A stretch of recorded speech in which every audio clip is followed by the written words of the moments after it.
ធ្វើកូនឡើងភ្នំមានតែបេះបន្លែមុនគេនឹងហើយយើងចង់ទិញបន្លែដាក់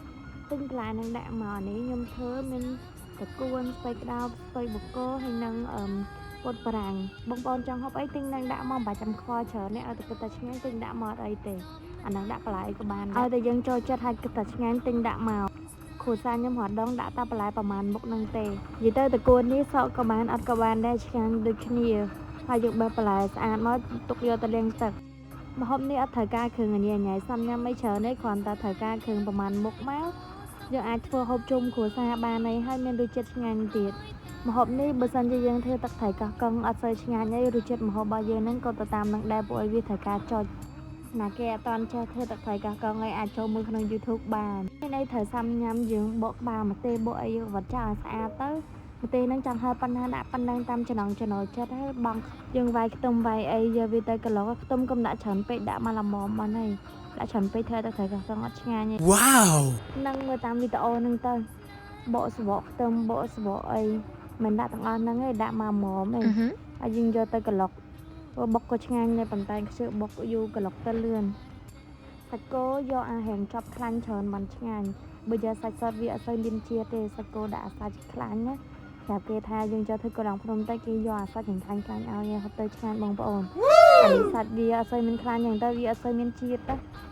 យើងហាន់សាច់វាស្ដាងមកហាន់ទៅស្នុកហូបហាន់ស្ដាងអញ្ចឹងឆ្ងាញ់បើយើងដាក់ប៉ុណ្ណានៅវាអត់ឆ្ងាញ់ទេហាន់វាហើយមកយើងយកទៅដាក់ក្នុងចានលេស្កប៊ីចេងអំបិលព្រីងខ្យងដាក់លៃវាមកល្មមឆ្ងាញ់មកដាក់ស្កប៊ីចេងអំបិលហ្នឹងដាក់តាមយើងចូលចិត្តមកប៉ុន្តែសុំប្រាប់ឲ្យហើយយើងអត់តន់គូប៉ុងទីដាក់លេជាមួយសាច់នឹងបានទេយើងត្រូវទុកចាំពេលនេះចាំពេលយើងហូបចាំយើងគូប៉ុងទីដាក់កូរជាមួយសាច់ហើយចាក់ចូលឆាចូលគ្នាមកបើយើងដាក់ប៉ុងទីចូលទៅវាធ្វើឲ្យសាច់យើងនឹងចូល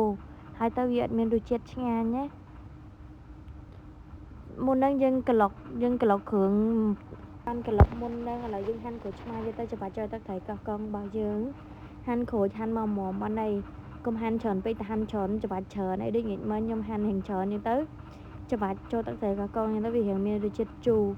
អាពេលដាក់ដេស្កប៊ីចេងអំបិលហ្នឹងភ្លេចថតឲ្យបងប្អូនមើលឥឡូវកាត់យកវីដេអូទៅហ្មងទៅពេលយើងដាក់ម្ទេសច្រើនហ្នឹងទៅពណ៌ទឹកត្រីកោះកុងយើងរៀងស្អាតប៉ុន្តែរសជាតិវារៀងជូរបងប្អូនអញ្ចឹងបានគេអត់ឲ្យមើលទៅរូបរាងខាងក្រៅបងប្អូនបន្លែដែលយើងត្រាំទឹកអំបិលមុនហ្នឹងឥឡូវយើងទៅលាងវាក៏ជ្រោកទឹកវាជ្រោកដី4 5 6ទឹកទៅលាងធ្វើមិនឲ្យវាស្អាតកុំឲ្យវាតោងមានរូបដីតោងអីនៅហ្នឹងយើងមុននឹងលាងហ្នឹងយើងត្រាំទឹកអំបិលវាហើយ10 20នាទីហើយ